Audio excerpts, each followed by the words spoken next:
Hello friends, this is Bapi Sordar. Welcome to my channel. Basic to Advanced Excel Formula 100 videos এর মধ্যে আজ আমরা class number 20 তে চলে এসেছি। আজকের topic how to use mean formula. যে কোনো নাম্বার রেঞ্জ থেকে আমরা যদি মিনিমাম নাম্বার ফাইন্ড আউট করতে চাই তাহলে আমরা এই ফর্মুলাটা ইউজ করে থাকি।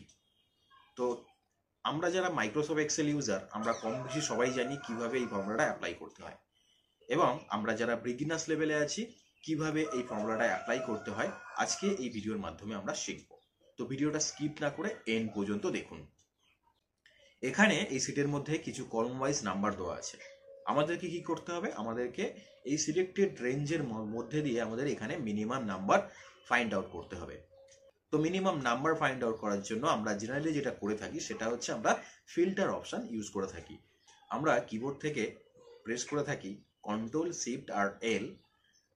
কন্ট্রোল শিফট আর এল প্রেস করলে আমাদের এখানে ফিল্টার অপশন ওপেন হয়ে যায়, এবং আমরা স্মলেস্ট টু লার্জেস্ট এই অপশনটাতে ক্লিক করলে আমাদের এখানে মিনিমাম নাম্বারটা সবার প্রথমে চলে আসছে, শো হচ্ছে। তো এভাবে যদি আমরা ফিল্টার অপশন ব্যবহার করে আমাদের মিনিমাম নাম্বার ফাইন্ড আউট করি তাহলে অনেকটা সময় কিন্তু ব্যয় হয়। তো আর সময় ব্যয় না করে চলুন আমরা মেন ফর্মুলা অ্যাপ্লাই করে আমাদের এখান থেকে এই সিলেক্টেড রেঞ্জের মধ্যে দিয়ে আমরা মিনিমাম নাম্বারটা ফাইন্ড আউট করি। তো চলুন আমরা ফর্মুলাটা স্টার্ট করি।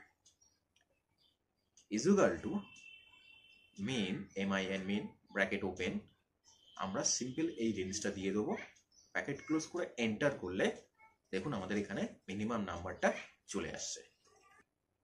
তো এভাবেই আমরা মেন ফর্মুলা অ্যাপ্লাই করে আমাদের সিলেক্টেড রেঞ্জের মধ্যে দিয়ে মিনিমাম নাম্বারটা আমরা ফাইন্ড আউট করতে পারি। বন্ধুরা, ভিডিওটা যদি ভালো লেগে থাকে অবশ্যই লাইক, কমেন্ট এবং শেয়ার করবেন। আর এখনো পর্যন্ত যারা সাবস্ক্রাইব করেননি এখনই সাবস্ক্রাইব করে এই চ্যানেলের সদস্য হয়ে যান। আর অবশ্যই বন্ধুরা পাশে থাকা বেল আইকনটিকে প্রেস করে রাখবেন যাতে নতুন নতুন ভিডিও নোটিফিকেশন সবার প্রথমে আপনার কাছে পৌঁছায়। থ্যাংক ইউ বন্ধুরা।